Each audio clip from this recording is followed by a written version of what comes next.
A Bíblia fala de duas pessoas que foram para o céu sem experimentar a morte. Mas existe uma terceira, a qual para muitos é um mistério, mas que será revelado nesse vídeo. É comum escutar que a única certeza na vida é a morte, mas a palavra de Deus apresenta uma outra perspectiva, patenteando que a morte não é uma certeza para todas as pessoas. O primeiro homem a não experimentar a morte. O patriarca Enoque pertenceu à 7ª geração da família de Adão, sendo filho de Jared e pai de Matusalém, que foi o homem que mais viveu, alcançando a incrível soma de 969 anos. De Enoque está escrito que ele viveu 65 anos e gerou um filho, e depois disso andou com Deus 300 anos. O andar de Enoque com Deus não significa que ele estava constantemente recebendo visões celestiais, mas ele andava com Deus em todos os deveres da vida diária. Enoque não se tornou um eremita, excluindo-se inteiramente do mundo, mas sendo que andava com Deus, ele efetuou uma grande obra para o Senhor enquanto esteve na terra. Enoque foi um servo constante e inabalável de Deus. Seu coração estava em harmonia com a vontade do Senhor, pois as Sagradas Escrituras, em Amós capítulo 3, versículo 3, nos apresenta a realidade de que não é possível duas pessoas andarem juntas se não estiverem de acordo uma com a outra. Em Hebreus 11, versículo 5, nos é dito que Deus transladou Enoque porque antes o patriarca havia alcançado testemunho de que agradou ao Senhor. Certamente Adão, Sete e os demais patriarcas e filhos de Deus que viveram antes do dilúvio também andaram com o Senhor. Mas diferente de todos esses, Enoque experimentou um íntimo relacionamento com Deus, de maneira que o Senhor achou por bem arrebatá-lo da terra para continuarem a amizade no reino da glória. Existem vários livros atribuídos a Enoque, sendo 3 os mais conhecidos. Contudo, por seu conteúdo fantasioso e místico, certamente nenhum dos livros atribuídos ao patriarca realmente foi escrito por ele. A Bíblia não apresenta detalhes sobre a transladação de Enoque, dando assim liberdade para imaginarmos como foi a impressionante cena. O segundo homem a não experimentar a morte. Entre as montanhas de Gileade, ao oriente do Jordão, habitava nos dias de Acabe um homem de fé e oração, e seu destemido ministério estava destinado a deter a rápida disseminação da apostasia em Israel. Seu nome era Elias, e o significado do seu nome é: O Senhor é o meu Deus, ou Jeová é meu Deus. A Elias foi confiada a missão de levar a Acabe a mensagem de juízo. Ele não pediu para ser o mensageiro do Senhor, mas a palavra do Senhor veio a ele. E, desejoso da honra da causa de Deus, Elias não hesitou em obedecer à intimação divina, embora a obediência parecesse um convite à imediata destruição pelas mãos do ímpio rei. Mas, ainda que em uma aparente missão suicida, as palavras do destemido profeta para o rei foram: Vive o Senhor, Deus de Israel, perante cuja face estou, que nestes anos nem orvalho, nem chuva haverá, senão segundo a minha palavra. Durante 3 anos e meio, o rebelde Israel foi castigado com a seca por ter virado suas costas ao Deus vivo e dobrado seus joelhos a Baal. Mas, com relação ao profeta, é dito que Deus o enviou para junto do ribeiro de Querite, o qual estava diante do Jordão, e ali Elias foi saciado com as águas do ribeiro, e Deus também ordenou que os corvos o alimentassem. Essa terrível seca destinava-se a levar o povo ao arrependimento.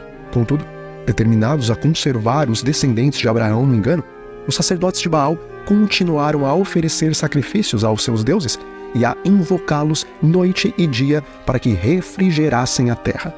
Passados 3 anos e meio de seca, o Senhor ordenou que o seu profeta retornasse a Israel e, propondo um combate para saber quem era o verdadeiro Deus, Elias pede para que todos os profetas de Baal se reunissem no Monte Carmelo a fim de que, depois de serem feitas orações, o verdadeiro Deus enviasse fogo do céu para queimar o sacrifício.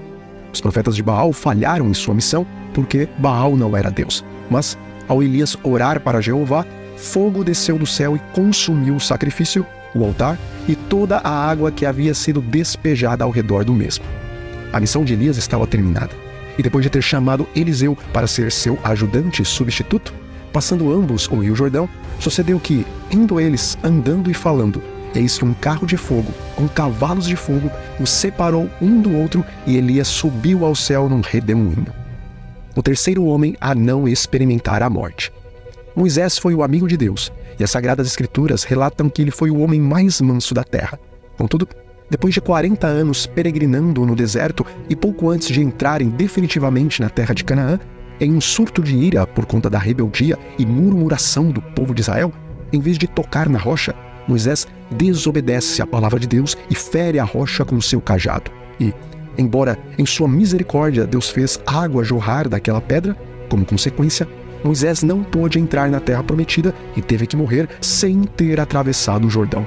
Contudo, no livro de Judas, capítulo 1, versículo 9, nos é dito que Moisés foi ressuscitado. E no episódio da transfiguração de Jesus, no capítulo 17 de Mateus, Moisés aparece juntamente com Elias, patenteando assim que após ser ressuscitado, ele também foi levado ao céu. Contudo, ele experimentou a morte.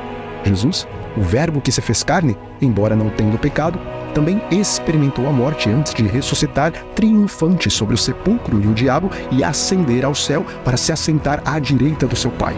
Então, quem é a terceira pessoa que a Bíblia aponta como subindo ao céu sem experimentar a morte? Eis aqui vos digo um mistério.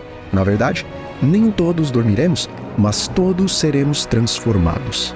O apóstolo Paulo apresenta uma realidade futura na qual não apenas uma pessoa, mas um grupo de pessoas serão em um instante transladados e levados ao céu sem experimentarem a morte. Esses são chamados em Apocalipse, capítulo 7, versículo 4, de os 144 mil selados de Deus. Grupo esse que é formado pelo Israel espiritual que existirá na terra no momento do retorno de Cristo. Enoque andou com Deus 300 anos e foi arrebatado. Elias foi chamado por Deus como profeta a fim de trazer o povo de Israel da idolatria a Baal para os caminhos do Senhor, e após cumprir sua missão, também foi arrebatado. Mas, por que a Igreja de Deus, o Israel espiritual dos últimos dias, também será arrebatada ao céu sem experimentar a morte? Apresentando as características predominantes daqueles que serão transladados nos últimos dias, o profeta Joel, em Apocalipse, capítulo 14, diz que os 144 mil não se contaminarão com mulheres, sendo usado para ilustrar igrejas que têm em seu corpo de doutrina erros de Babilônia. Também é dito que os 144 mil seguem o Cordeiro por onde quer que ele vá. E por fim, aqueles que não experimentarão a morte nesses últimos dias, conforme o versículo 5 de Apocalipse 14, na boca deles não existe mentiras, e eles são irrepreensíveis diante do trono de Deus. Aqueles que não experimentaram a morte, mas que serão transladados no dia da volta de Jesus, são apresentados como sendo primícias para Deus e para o Cordeiro. Estamos vivendo nos últimos dias, e talvez você que está assistindo esse vídeo fará parte daqueles que, como Enoque e Elias, subirão ao céu sem passar pela experiência da morte. Curtiu o vídeo? Deixe o seu like e inscreva-se no canal para não perder as próximas Histórias da Bíblia.